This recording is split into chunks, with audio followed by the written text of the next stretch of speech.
Olá pessoal, boa tarde. Aqui estou eu e meu chapéu mais uma vez, para a gente começar agora a tratar sobre as grandes navegações. Na aula passada, eu falei para vocês que essa modernidade ela vai se basear na ideia de que um mundo novo está surgindo.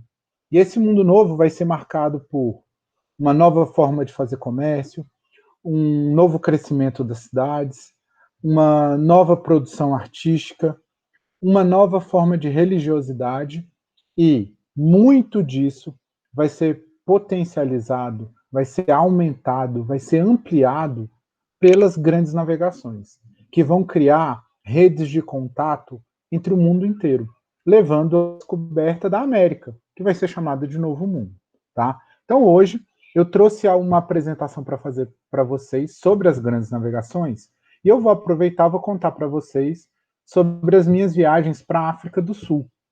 Eu tive a oportunidade de viajar para a África do Sul duas vezes, em 2013 e em 2016. E lá, não só eu conheci uma sociedade incrível, que é a Sociedade Sul-Africana, como eu pude estar num dos lugares fundamentais para as grandes navegações, que é o chamado Cabo da Boa Esperança. Esse lugar aí que vocês estão vendo, aonde eu estou tirando essa foto, tá? Essa foto aí, esse é um jovem professor Jorge de 2013, né? Então aí em 2013 eu ainda estava com 32 anos e fui visitar um casal de amigos que morava lá, tá? Então a gente vai falar um pouco sobre a viagem, um pouco sobre a África do Sul, a sociedade da África do Sul e também vamos falar sobre as grandes navegações, tá? Aqui, ó, vocês já têm a foto minha no mesmo lugar em 2016, 3 anos depois, tá? Vocês estão vendo aí que a barba está um pouco maior, eu também estou um pouco mais gordinho aí nessa foto, tá? As duas viagens eu fiz com a minha esposa, a Débora. Ela é médica, tá? A gente é casado já há 17 anos e nós viajamos para visitar um casal de amigos, como eu falei para vocês, tá? Essa primeira foto é dela de 2013, tomando vinho, e essa aí já é uma foto dela de 2016, abraçando a Kisha, que é uma elefanta que a gente conheceu lá, tá? Esses aí são os meus amigos que eu fui visitar. O Paulo, que é meu amigo de infância, eu conheço ele há mais de 30 anos já, tá? E a Mariana, que é amiga de infância da Débora, minha esposa. Através da gente, eles se conheceram e eles se casaram. A Mariana, ela trabalha no Itamaraty, que é a representação do governo do Brasil em outros países. A profissão dela chama oficial de chancelaria. Tá? Então, quando tem algum assunto para se resolver nos outros países que precisa conversar com funcionários brasileiros, ela é um desses funcionários. Atualmente, ela está morando em outro país já. Ela está morando num país chamado Bahamas, que fica na América Central. Mas ela morou muito tempo na África, porque ela ficou na Namíbia, que é um país perto da África do Sul, que já foi parte da África do Sul, e depois ela foi para a África do Sul, tá?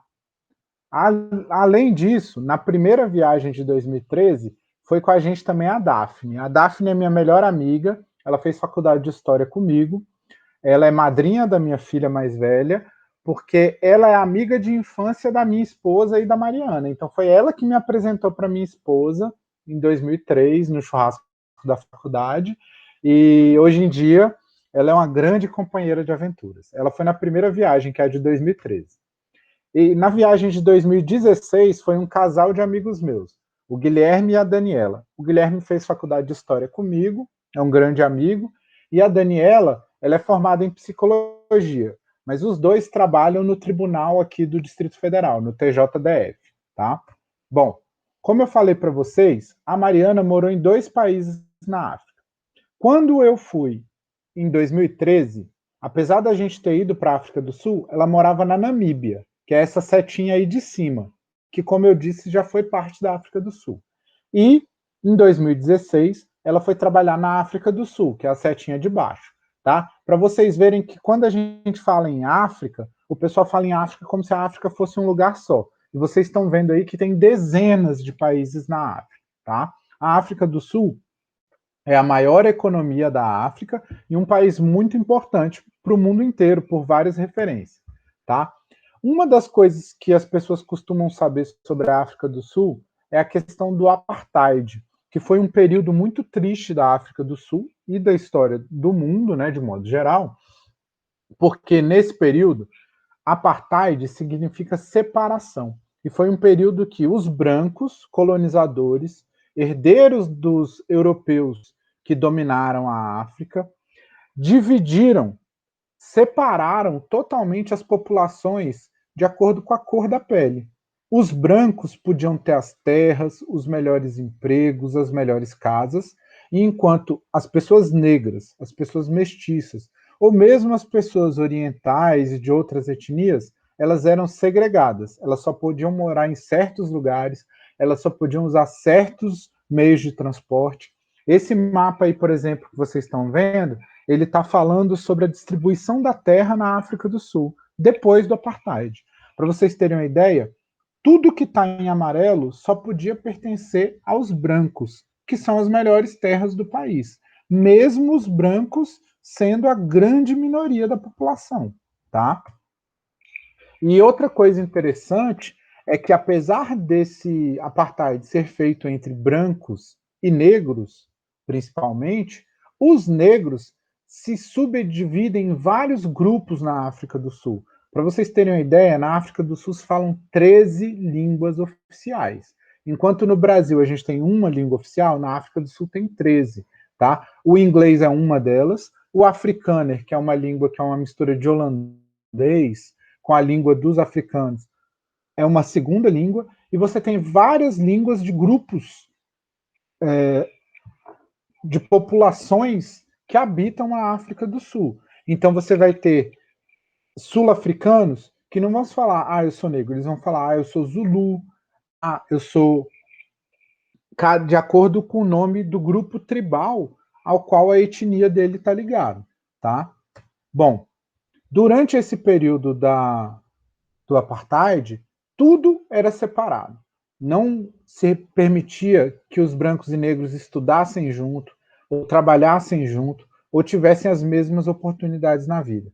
Tudo era separado, tá? Então esse prédio aí, ó, para vocês verem, tinha uma entrada para os brancos e uma entrada para os não brancos, tá? Aqui, ó, é um banco de rua onde só pessoas brancas podiam sentar nesse banco, tá? Então, ó, uma pessoa muito importante, muito conhecida no mundo inteiro, ganhou até o Prêmio Nobel da Paz, foi o Nelson Mandela, porque ele foi uma das principais lideranças dos negros que lutou contra o apartheid.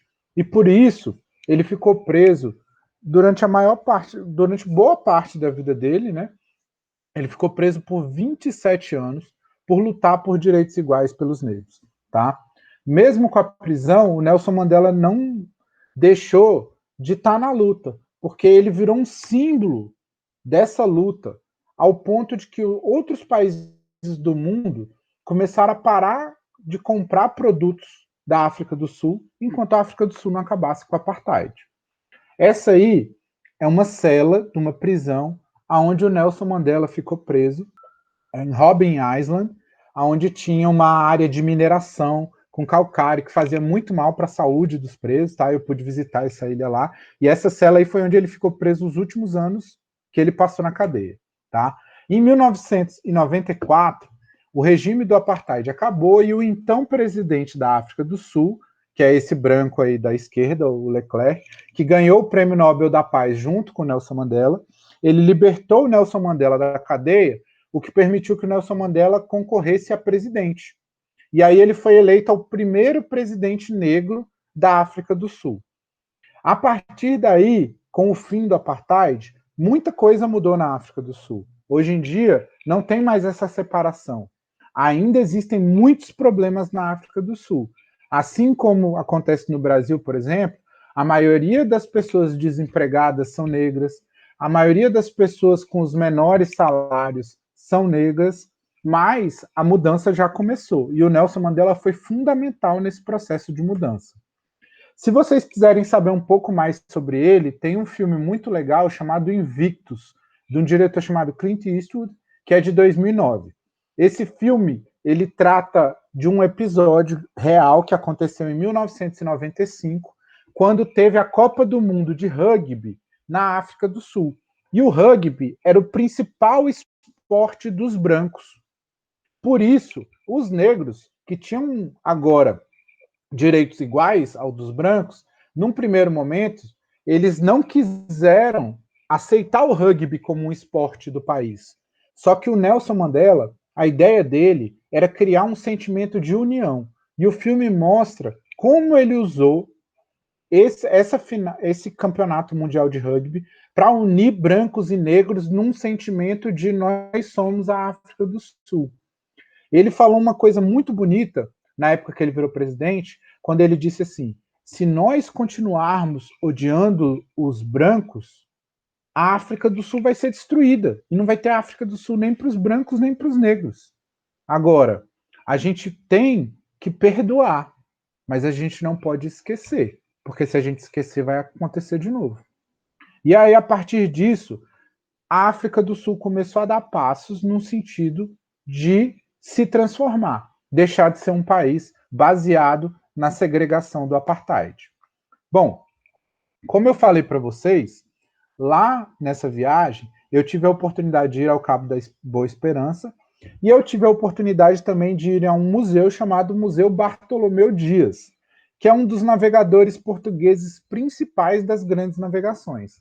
Lá tinha esse mapa, que eu tirei uma foto, que fala sobre as rotas, os caminhos da especiaria.